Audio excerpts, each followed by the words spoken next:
다 같이 함께 하겠습니다. 유일한 소망이신 예수 그리스도. 예수 그리스도만이 우리의 유일한 또 절대적인 또 영원한 그런 소망이 되는 은혜가 있게 되기를 주님의 이름으로 축복합니다. 성경을 보면 하나님에 대하여 우리에게 많이 말씀하고 있습니다. 하나님은 어떤 분이신가? 하나님은 창조주 하나님이십니다. 이 세상이 그냥 만들어진 게 아니라 우연하게 생긴 것이 아니라 무엇인가에서부터 진화되어서 생긴 것이 아니라 하나님이 만드신 줄을 믿으시기 바랍니다. 그 하나님이 이 세상의 모든 역사를 운행해 가시고 다스리시고 통치하시는 분이십니다. 그 하나님은 여호와 이레의 하나님이 되셔서 우리 인생의 필요를 아시고 때를 따라 채워주시는 분이십니다. 여호와 하나님은 또 승리의 하나님이십니다. 대적 원수 마귀 사단의 세력이 찾아와서 쓰러뜨리고 넘어뜨리려 할지라도 그러나 여호와 하나님은 반드시 승리하게 하시는 하나님이십니다. 때로 우리가 죄 가운데 빠져 실패하고 넘어지고 병들고 무너지는 부분이 있지만 그러나 여호와 하나님은 치료의 하나님이 되셔서 우리가 다시 하나님 앞에 나아갈 수 있도록 은혜를 베풀어 주시는 분이십니다. 원수마귀는 우리를 실패하게 하고 불화하게 하고 나누어지게 하지만 그러나 여호와 하나님은 샬롬의 하나님이 되어서 하나님과 화평하게 하고 성도들과 화평하게 하고 이 땅에 화평의 복음이 충만케 되어져 주의 나라를 이루어가도록 하시는 분이 여호와 하나님이십니다. 그런데 지금까지 말씀드린 이 하나님은 참 좋으신 하나님의 모습이지만 그러나 때로 하나님은 또 어떤 모습을 가지고 계신가? 하나님은 진노하시는 하나님이시고 하나님은 심판하시는 하나님이십니다. 다 같이 함께 하겠습니다. 진노하시고 심판하시는 하나님. 성경을 보면 하나님께서 진노하시고 심판하시는 때가 있음을 우리가 알 수 있지요. 그런데 하나님이 진노하시고 심판하시는 것은 그저 하나님이 무엇인가가 화나시고 무엇인가가 속상하셔서 그냥 완전히 다 파괴시키시려고 하나님이 심판하시는 목적만 가지고 계시지는 않습니다. 하나님의 진노에는 두 가지의 목적이 있어요.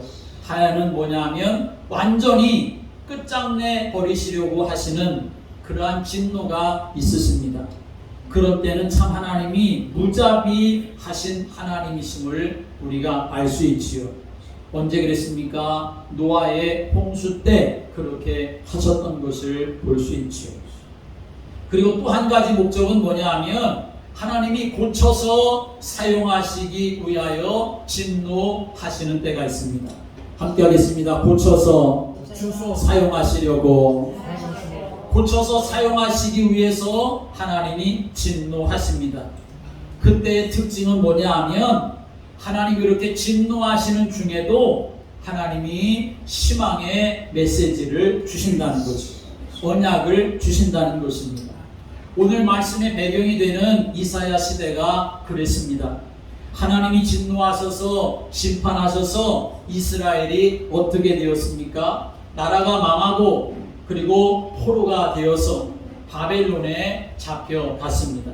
그런데 하나님이 그렇게 바벨론 포로 생활하고 있는 가운데 하나님께서 가만히 계시지 아니하시고 어떻게 하셨냐면 하나님이 하나님의 사람 선지자 이사야를 통해서 계속 포로 생활하고 나라 망해 있고 마치 어둠과 캄캄한 속에 있지만 하나님은 계속해서 백성들에게 희망의 메시지 언약을 주시고 계시다 하는 것입니다. 그러면 하나님이 보내주시는 그 희망의 메시지 언약이 무엇이겠습니까? 그 답이 바로 오늘 6절에 나와 있습니다.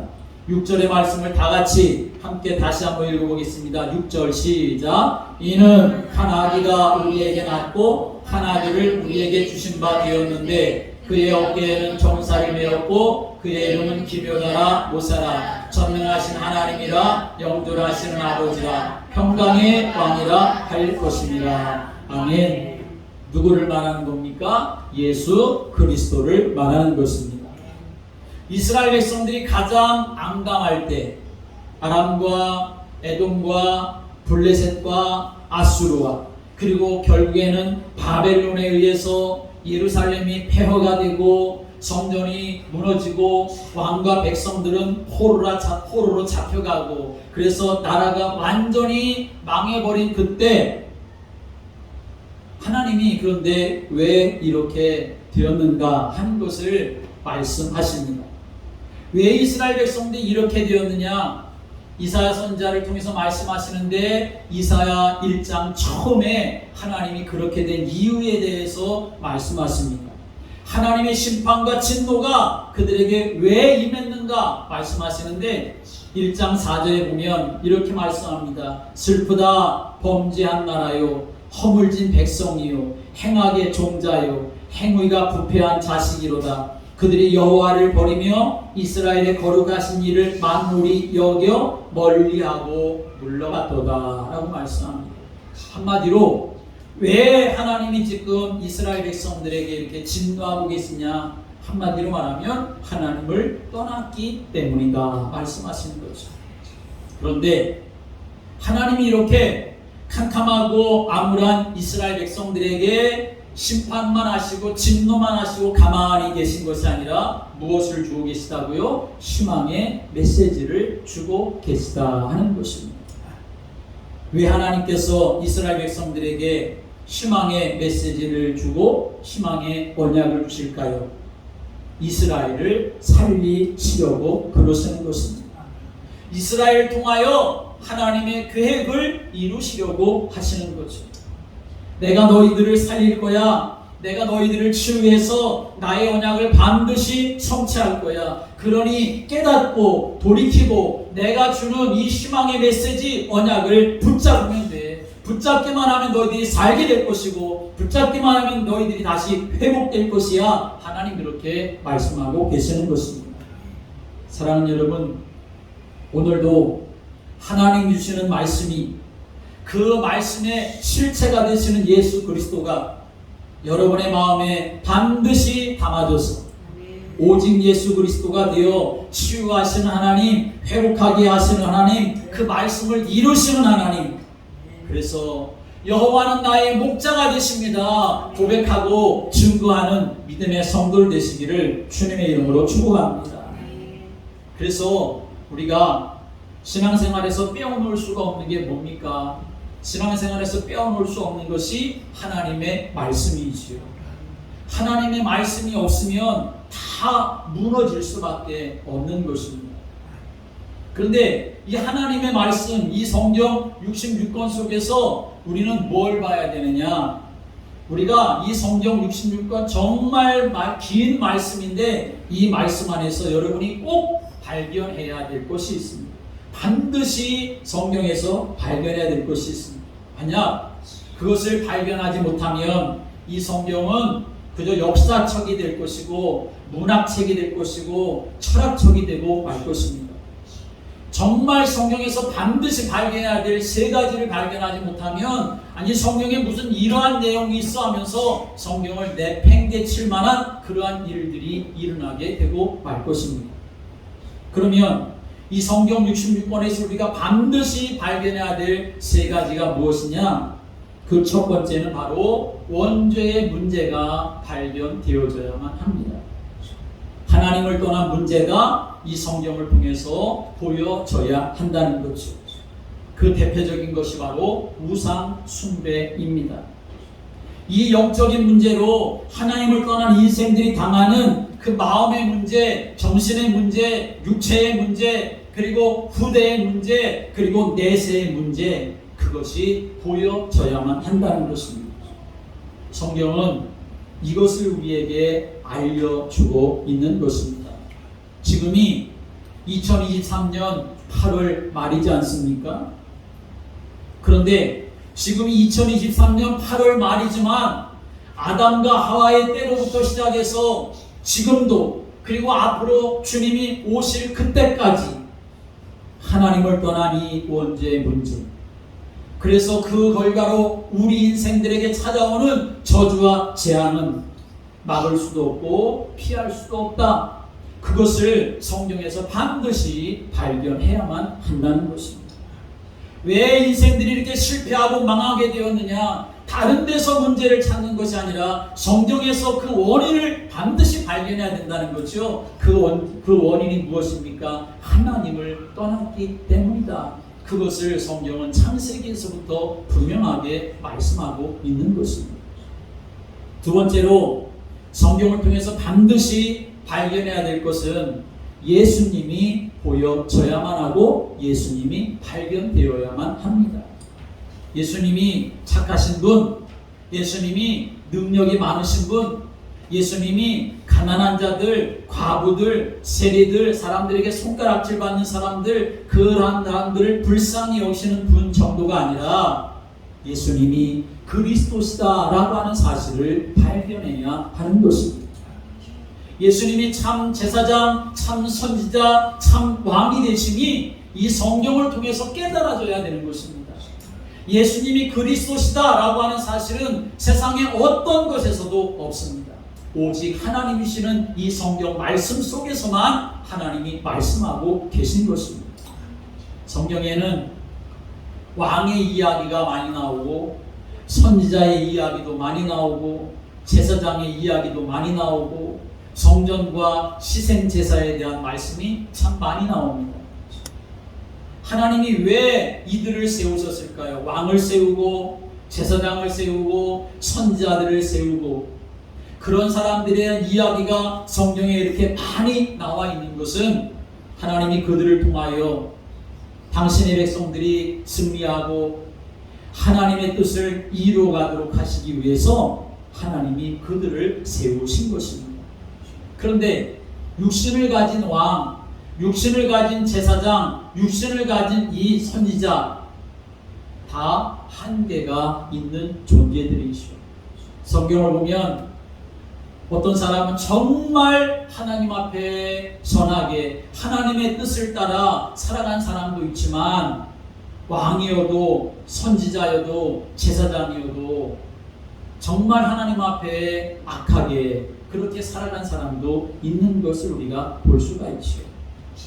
그래서 하나님이 영원하고 완전한 참 선지자, 참 제사장, 참 왕 보내주셔서 우리 인생의 근본 문제인 영적인 문제를 다 해결해 주셨는데 그분이 바로 그리스도 되시는 예수님이신 것입니다.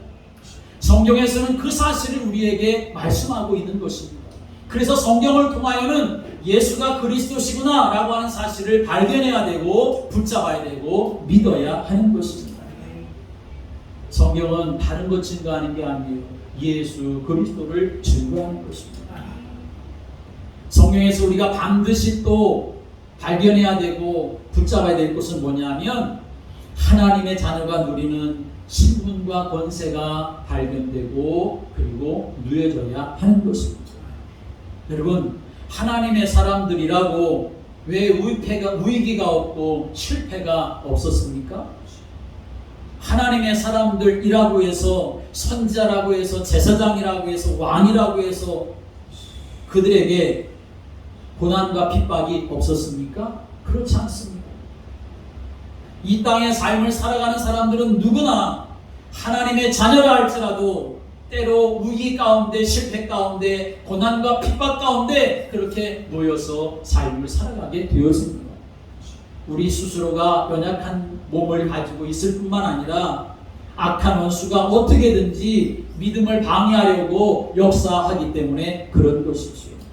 그런데 중요한 것은 성경을 보면 하나님이 하나님의 백성들 가운데 함께 하심과 인도하시고 역사하시는 중에 그간 중에서도 승리하고 하나님의 응답을 받고 세계복음화하며 천국의 축복을 누리는 사실에 대해서 끊임없이 증거하고 있다는 사실입니다. 그래서 우리는 성경을 통하여 반드시 하나님 자녀된 그 사람들의 신분과 권세 발견하고 그것이 내 것이라고 하는 사실에 대한 확신을 가지고 삶을 살아가야 하는 것입니다. 보십시오. 성경 전체의 흐름은 뭐에 대해서 말씀하냐면 예수 그리스도에 대해서 말씀하고 있는 것입니다. 지금 우리가 함께 모여 예배드리는 이 교회만 보아도 그렇습니다. 여러분, 이 교회가 어떤 교회입니까? 교회가 작든지 크든지 그것과 상관없습니다. 교회에 한 사람이 모여, 두 사람이 모여, 아니면 100사람, 1000사람이 모여 예배드리는 거 그것 상관없습니다. 교회의 처음 시작은 가인과 아벨 때부터입니다. 그리고 이어서 아브라함이 단을 쌓는 것을부터 시작해서 모세 시대에는 하나님이 성막을 만들게 하시고, 솔로몬 시대에는 성전을 짓게 하시고, 신약 시대에는 마가 다락방으로부터 시작된 초대교회에서 그리고 지금까지 이 단과 성막과 성전과 교회, 그것은 무엇을 의미하고 있고 그 기초는 무엇인가 우리가 알아야 합니다. 그것은 바로 예수 그리스도의 피가 있는 희생 제사, 그것이 바로 교회의 기초라는 사실을 우리가 알아야 하는 것입니다. 가인과 아벨의 예배 속에서 하나님이 왜 가인의 예배는 안 받으시고 아벨의 예배는 받으셨습니까? 희생제사의 피가 있기 때문에 그런 것입니다. 단을 쌓고 하나님 앞에 제사를 드릴 때에 그 단에는 반드시 피 흘리는 희생 제물이 있었습니다.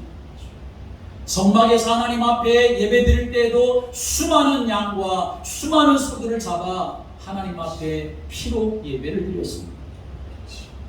성전에서도 지금 이 교회에서 우리가 이 교회에서 예배 드릴 때에 우리는 지금 양을 잡지 않지만, 그러나 십자가에서 피 흘리신 예수 그리스도 그 보혈의 피를 우리가 믿고 하나님 앞에 예배 드리는 것입니다. 지금도 내 심령에 예수 그리스도의 십자가의 피를 뿌리며, 그리고 오늘도 우리가 삶을 살아가는 모든 현장에 예수 그리스도의 십자가의 피를 뿌리며 우리가 삶을 살아가는 것입니다. 그래서 예수 그리스도의 피값으로 세워진 곳이 교회입니다. 그래서 교회는 예수 그리스도의 몸이 되는 것이고, 교회의 머리는 예수 그리스도입니다. 그러니 교회를 우습게 여긴다? 그것은 예수 그리스도를 우습게 여기는 일이 되고 마는 것이죠. 그런 사람들이 착각하면서 살아갑니다. 교회가 크니 작으니, 뭐 사람이 많으니 적으니, 시설이 좋으니 안 좋으니, 여러분 그것이 교회의 평가 기준이 될 수 있습니까? 절대로 그렇지가 않습니다. 예수님이 뭐라고 말씀하십니까? 나는 너희들을 모른다 라고 이렇게 말씀하셨어요. 아니 주님, 우리가 주님의 이름으로 선지자 노릇도 하고 주님의 이름으로 귀신도 내쫓고 주님의 이름으로 많은 권능을 행하지 않았습니까? 그런데 주님은 뭐라고 말씀하십니까? 난 너희들을 도무지 모른다. 불법을 행한 자들아 내게서 떠나라 라고 이렇게 말씀하십니다. 사람들이 본질을 놓치고 눈에 보이는 것에 현혹되어서 마음과 생각을 빼앗기고 살아가기 때문에 결국 주님 앞에 서게 되었을 때 난 너희들 몰라 그렇게 말씀을 하게 되는 것입니다. 여러분, 오늘도 우리가 몇 사람이 모였든지 교회의 모습이 어떻든지 간에 오늘도 예수 그리스도 안에 내가 있고 그 예수 그리스도의 보혈의 은혜로 내가 구원받아 하나님을 예배할 수 있는 이 교회 안에 있게 되어진 것이 최고의 축복이고 은혜라는 사실을 믿으시길 바랍니다. 예수님이 말씀하십니다. 나의 이 말을 듣고 행하는 자는 그 집을 반석 위에 지은 지혜로운 사람과 같으니 비가 내리고 창수가 나고 바람이 불어 그 집에 부딪히되 무너지지 아니하나니 이는 그 주추를 반석 위에 놓은 까닭이다 말씀하십니다. 여러분, 여러분의 믿음이 그 믿음의 주추가 사람이 아니고 건물이 아니고 예수 그리스도가 되시기를 바랍니다. 그러므로 교회는 예수 그리스도의 피를 통하여 우리가 죄사함을 받고 하나님을 만나는 곳이고 하나님의 임재하심으로 하나님의 자녀된 자들이 대적을 이길 수 있는 힘을 얻는 곳입니다. 그래서 교회는 왕과 제사장과 선지자의 축복이 있는 곳입니다. 그래서 여러분들이 교회에 와서 예배를 드리며 주의 이름을 부르며 찬송하며 기도할 때에 왕이요 제사장이요 선지자이신 예수님의 능력이 여러분들에게 기름 붓듯 부어지는 그런 은혜가 있는 축복을 누리시기를 주님의 이름으로 축복합니다. 성경에 나오는 많은 사건들도 예수 그리스도를 말씀하는 겁니다. 민수기 35장에 이스라엘 백성들이 하나님께서 도피성 제도에 대해서 말씀을 하십니다. 요단강을 중심으로 해서 동쪽과 서쪽에 3개씩 그렇게 도피성을 만들라고 하시죠. 부지불식간에 죄를 지어서 그 죄를 지으면 그 죄의 대가를 받아야 되지요. 사람을 죽이면 그 친척이 그 사람의 원수를 갚아 그 사람을 죽여도 되는 것이었습니다. 그런데 그런 죄인이라 할지라도 도피성 안에 들어가기만 하면 보호받고 용서받고 살게 되어 있습니다. 하나님이 그렇게 하신 거지요. 생명을 살리시려고. 예수님이 바로 우리 인생의 도피성이라는 사실을 말씀하고 있는 것입니다. 죽을 죄인이라 할지라도 그래서 예수님 옆에서 그렇게 십자가에 똑같이 매달려 죽어가는 강조라 할지라도 주의 이름을 부르는 자 그에게 오늘 네가 나와 함께 낙원에 있으리라 말씀하신 것처럼 예수님만이 우리 인생의 영원한 도피성이 되는 줄을 믿으시기 바랍니다. 예수님 안에 있는 것만이 우리의 완전한 안전이 되어야 된다는 사실을 우리가 알아야 합니다. 창세기 6장에 노아 홍수 심판 때 방주가 그렇습니다. 아무리 무능하고 무식하고 죄 많은 인생이라 하더라도 심지어는 짐승까지도 방주 안에 있게 되어지면 밖에서는 물이 바다를 덮고 산을 덮고 온갖 일들이 일어난다 할지라도 방주 안에 있으면 안전하다. 방주 안에 있으면 생명이 보존된다. 여러분 그 방주는 곧 예수 그리스도를 말씀하는 것입니다. 예수가 내 인생의 방주가 되어질 때에 그래서 내가 예수 안에 있을 때에 하나님은 그 인생을 책임져 주시는 줄을 믿으시기 바랍니다. 이걸 깨달아야 하고 보아야 하고 믿어야 하는 것입니다. 창세기 22장의 순양의 이야기도 마찬가지죠. 아브라함이 자기 아들 이삭을 데리고 하나님께 번제를 드리려고 아들과 함께 갑니다. 아들이 묻습니다. 아버지, 하나님 앞에 번제 드릴 때 사용할 땔감은 다 준비되어져 있는데 정작 하나님 앞에 드릴 번제는 제물은 어디 있습니까? 그렇게 물었을 때 아버지 아브라함은 네가 바로 번제 제물이야 그렇게 알려줬습니까? 아니요, 알려주지 않았어요. 글쎄요, 차마 말을 할 수가 없어서 알려주지를 못했는지 모르지만 뭐라고 말합니까? 하나님이 준비하셨을 거야 그렇게 말을 합니다. 단을 쌓고 그리고 번제물을 태울 그러한 장작을 다 준비해 놓고 그리고 이제 하나님 앞에 번제로 드릴 제물을 하나님 앞에 드려야 되는데 근데 이게 무슨 일입니까? 이삭이 꼼짝없이 죽임을 당하게 되었던 것입니다. 이삭이 자기가 번제물이 될 거라는 걸 알았습니까? 몰랐습니까? 몰랐어요. 꼼짝없이 그냥 그대로 죽임을 당하게 되었던 거죠. 여러분 우리 인생도 그렇습니다. 이삭이 갑자기 이유도 모르고 죽임을 당하게 되었던 것처럼 우리 인생도 그렇게 죽어야 하는 것입니다. 왜 우리 인생이 이렇게 실패하는가? 왜 우리 인생이 이렇게 망하는가? 왜 우리 인생이 이렇게 저주와 재앙 가운데 있는가? 하나님을 모르면 이유도 모르면서 그런 삶을 살아가게 되어지는 거죠. 이유도 모르고 지옥 가야 될 인생인 거죠. 그런데 하나님이 죽어야 할 이삭 대신에 수양을 준비해 놓으시고 이삭 대신 희생 제물이 되게 하신 것입니다. 우리 인생의 모습이 그런 것입니다. 우리 인생이 어머니의 뱃속에서 응애하고 태어나서 태어나서는 죽을 만큼 고생하다가 그리고 결국 죽어서는 지옥을 가야 되는 그런 저주를 당하게 되었는데, 칼이 목에 들여대도 왜 이렇게 되어야 하는지를 모르면서 살아가야 할 우리 인생인데, 그런데 하나님이 죽어야 할 우리 대신 뭘 준비해 주셨습니까? 수양을 준비해 주신 것입니다. 수양이 되신 예수 그리스도, 내가 죽어야 할 제물인데 나를 대신하여 희생제물이 되신 예수 그리스도, 그분을 우리에게 보내주신 것입니다. 여호수아 2장에는 라합의 집에 붉은 줄이 내려뜨린 사건에 대해서 말씀하고 있습니다. 여리고성을 정탐하러 온 이스라엘의 정탐꾼들을 기생 라합이 숨겨줍니다. 그리고 정탐꾼들이 돌아갈 때 기생 라합이 말합니다. 당신들의 하나님은 여호와 하나님이십니다. 위로는 하늘에서도 하나님이 되시고 아래는 땅에서도 하나님이 되십니다. 내가 당신들을 숨겨주고 선대하였은즉 당신들도 이 여리고를 점령할 때에 나와 내 아버지의 집을 선대하여 주십시오. 그 증표를 나에게 주십시오. 라고 이렇게 요청을 하죠. 그러자 정탐꾼들이 말합니다.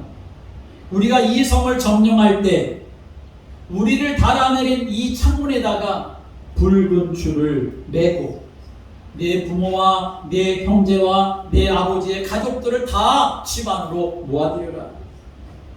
붉은 줄이 보이면 그 집에는 전쟁의 위협이 임하지 않을 것이다. 안전하게 보호받을 것이다. 라고 이렇게 약속을 합니다. 그 어떤 저주와 재앙이 와도 무너지지 않게 될 것이고 침범하지 못하게 될 것이다. 약속을 했습니다. 그 붉은 줄은 바로 예수님의 십자가와 그리고 예수의 피를 말하는 것입니다. 구약의 유월절, 맥주절, 수장절을 비롯한 많은 절기들이 뭘 말하는 겁니까? 절기 때 하나님이 뭐가 모자라가지고 예물 받으시려고 절기를 만드신 것이 아니라 그 절기를 통하여 하나님의 구원과 인도와 승리를 기억하라는 거죠. 그 일을 이루실 예수 그리스도를 바라보라 말씀하고 계시는 것입니다. 그리고 신약 성경에서는 이제 그 실체가 되는 분이 오셨다. 그분이 바로 예수님이시다. 오셔서 구약에 약속하신 대로 십자가에서 희생제물이 되어서 우리 인생의 모든 문제를 다 해결해 주셨을 뿐만 아니라 지금, 바로 지금, 그리고 앞으로도 영원히 함께 하실 것을 약속해 주시고 그 사건들에 대한 증거를 보여주고 있는 것이 바로 신약 성경의 말씀인 것이죠. 이게 바로 성경의 내용입니다. 그래서 예수님이 친히 말씀하셨습니다. 요한복음 5장 39절에 너희가 성경에서 영생을 얻는 줄 생각하고 성경을 연구하거니와 이 성경이 곧 내게 대하여 증언하는 것이다 라고 말씀합니다. 성경 전체는 다 누구를 말하는 겁니까? 예수님을 말하는 것입니다. 예수님만 믿으면 된다. 예수님 한 분만 하나님이 보내주셨다. 사람들이 이만희를 믿고 문선명을 따라가고 하나님이 그런 사람들을 보낸 것이 아니라 하나님은 예수님만 우리에게 보내주셔서 예수님만이 그리스도가 되게 하소서. 우리 인생에 하나님 만날 수 있는 길을 열어주시고 모든 죄와 허물에서 용서받게 하시고 사단의 세력에서 지옥의 고통에서 우리를 완전히 해방시켜 주신 그리스도가 되게 하셨다. 그 사실 우리에게 말씀하는 것입니다. 여러분들은 예수 말고 다른 걸 의지하는 인생이 되지 않고 오직 예수 그리스도만 붙잡고 살아가시기를 주님의 이름으로 축복합니다. 예수님을 언약으로 붙잡는 인생에게 오늘 어떤 일이 일어난다고 우리에게 말씀하고 있습니까? 오늘 예수님만 붙잡고 삶을 살아가는 인생들에게 이루어질 하나님 주시는 약속이 오늘 1절부터 쭉 기록되어져 있습니다. 1절 말씀에 보면 1절을 같이 읽어보겠습니다. 1절 시작. 전에 고통받던 자들에게는 흑암이 없으리로다. 옛적에는 여호와께서 스불론 땅과 납달리 땅이 멸시를 당하게 하셨더니 후에는 해변 길과 요단 저쪽 이방의 갈릴리를 영화롭게 하셨느니라. 아멘. 전에는 흑암과 고통 중에 있었지만 그러나 이 흑암과 고통에서 어떻게 된다고요? 영화롭게 되리라 라고 말씀하셨습니다. 2절의 말씀이 뭐라고 말씀합니까? 2절 같이 있습니다. 흑암에 행하던 백성이 큰 빛을 보고 사망의 그늘 땅에 거주하던 자에게 빛이 비치도다. 아멘. 사망의 그늘에서 빛이 임하게 되어지는, 빛 가운데 나가게 되어지는 은혜를 말씀하고 있는 것입니다. 3절 말씀을 읽습니다. 주께서 이 나라를 창성하게 하시며 그 즐거움을 더하게 하셨으므로 추수하는 즐거움과 탈취물을 나눌 때의 즐거움 같이 그들이 주 앞에서 즐거워하노니. 다 빼앗기고 다 무너지고 다 망하고 포로가 되어져 버렸지만 그러나 하나님이 주시는 이 언약의 말씀을 붙잡게 되어지면 다시 창성하게 되고 다시 즐거움이 회복되어지는 역사를 하나님이 주신다는 약속입니다. 4절에는 뭐라고 말씀합니까? 4절 있습니다. 이는 그들이 무겁게 맨 멍에와 그들의 어깨의 채찍과 그 압제자의 막대기를 주께서 꺾으시되 미디안의 날과 같이 하셨음이니이다. 아멘. 무겁게 맨 멍에, 어깨의 채찍, 압제자의 막대기, 이건 패배자의 모습을 말하는 것입니다. 노예들의 모습을 말하는 것입니다. 그런데 하나님이 어떻게 하신다고 했습니까?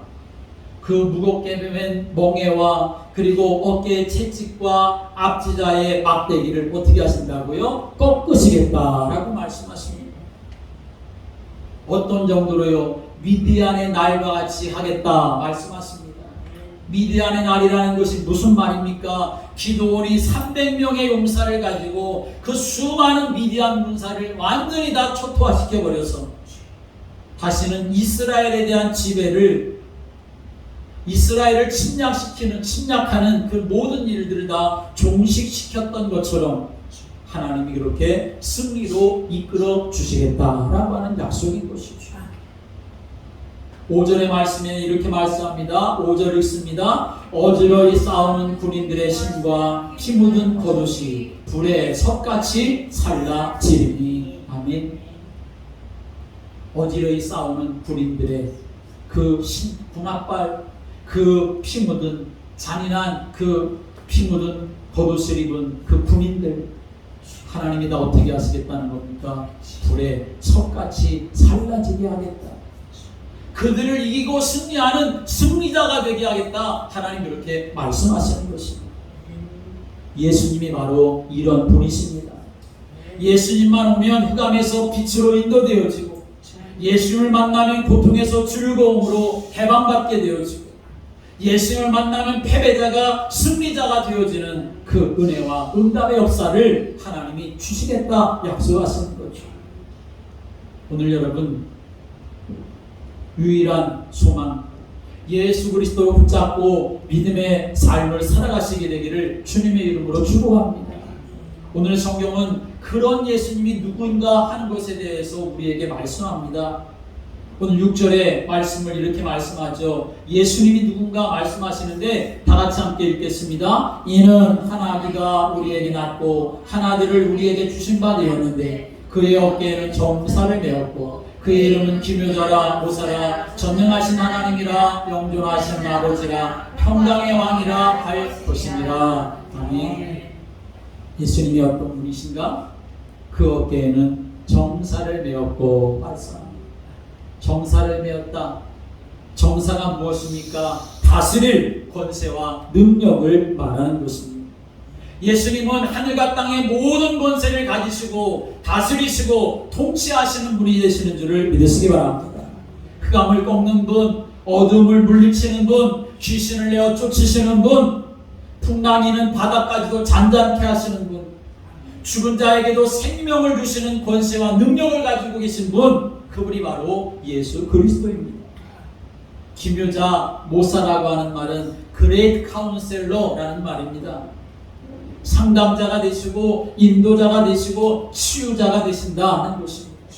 그러므로 우리가 예수 그리스도께 나아갈 때 위로받을 수 있고, 우리가 예수 그리스도께 나아갈 때에 하나님 우리에게 길을 열어주시며, 우리가 그리스도 예수께 나아갈 때에 그 안에 참 안식을 얻고 하나님 주시는 평안을 누릴 수가 있게 되는 것입니다. 예수님 우리를 치유하시고 예수님 우리의 길을 인도하시는 계획을 가지고 계신 분이신 것입니다. 그래서 예수님은 기묘자 모사라고 말씀하는 거죠. 또 예수님은 어떤 분이십니까? 전능하신 하나님, 영존하신 아버지라고 말씀합니다. 사람들이 이 말을 이해하지 못해가지고 예수님을 내가 하나님이다, 내가 나와 아버지는 같다, 동일하다 그렇게 말씀하니까 사람들이 뭐라고 합니까? 신성을 모독하는 자라 하며 예수님을 죽이려고 했던 것이고 결국 예수님을 죽였던 것입니다. 예수님은 전능하신 하나님이시고 영존하신 아버지이십니다. 나를 나보다 더 잘하시고 영원히 우리와 함께 하시는 분이시다 하는 것이죠. 그리고 평강의 왕이다 말씀하십니다. 우리를 치유하고 우리를 회복하게 하고 우리에게 은혜를 주시고, 그래서 이 땅에 하나님의 나라가 임하게 하시는 전능하신 하나님이십니다. 그러므로 우리는 이제 정말 한 가지만 잘하면 됩니다. 성경 전체가 예수님에 대한 말씀이라고 했던 것을 여러분들에게 말씀드렸는데, 여러분이 그 사실을 붙잡는다고 하면 우리는 날마다 예수 그리스도가 되는 인생이 되어야 한다는 것이죠. 날마다가 되어야 하는 것입니다. 여러분, 예배가 마찬가지입니다. 여러분이 구원이 부족해가지고 교회에 나와서 앉아서 매일마다 매주마다 그렇게 예배를 드리고 기도를 드립니까? 부족해서 그런 것입니까? 그런 게 아니죠. 왜 그렇게 해야 합니까? 우리가 그렇게 하지 아니하면 우리도 마찬가지로 이스라엘 백성들처럼 그렇게 결국은 오직 예수 되는 걸 놓쳐버리기 때문에, 그래서 우리는 날마다 예배하는 인생으로 하나님을 찾고 하나님 앞에 나아가는 인생이 되어야 한다는 것입니다. 오직 예수가 안 되면 우리는 자꾸만 다른 것을 붙잡고 다른 것을 따라가게 되어지고 다른 것의 마음과 생각을 빼앗기면서 살아가게 되는 거죠. 그래서 우리는 날마다가 되어야 합니다. 뼛속까지 예수 그리스도가 되는 그런 삶을 살아가야 하는 것이죠. 그래서 내 인생 속에서 유일하신 예수 그리스도, 절대적인 예수 그리스도, 영원하신 예수 그리스도 붙잡고 그분만 나의 소망이 되고 그분만 나의 힘이 되고 그분만 나의 능력이 되어주심을 우리가 기억하고 오늘도 주님 앞에 기쁨과 감사함으로 나아갈 수 있는 삶 속에서 그 주님과 동행할 수 있는 그런 믿음의 삶이 되기를 주님의 이름으로 축복합니다. 기도드리겠습니다. 하나님 아버지, 우리를 자녀 삼아 주셔서 감사합니다. 이제 우리에게는 예수 그리스도만 나의 유일한 소망이 됨을 깨닫고 믿고 누리도록 성령께서 우리를 통치하여 주옵소서. 예수님만 나의 중심이 되어 나의 삶을 다스리시고 인도하시는 은혜 속에 거하도록 역사하여 주옵소서. 유일하신 소망 되시는 예수 그리스도, 영원하고도 절대적이고 완전하신 예수 그리스도 붙잡고 고백하고 선포하는 저희들 되게 하여 주시옵소서. 주여, 우리의 모든 삶 속에 주님이 함께 하시는 은혜를 풍성하게 누려가는 성도를 되도록 인도해 주옵소서. 예수 그리스도의 이름으로 기도드립니다. 아멘.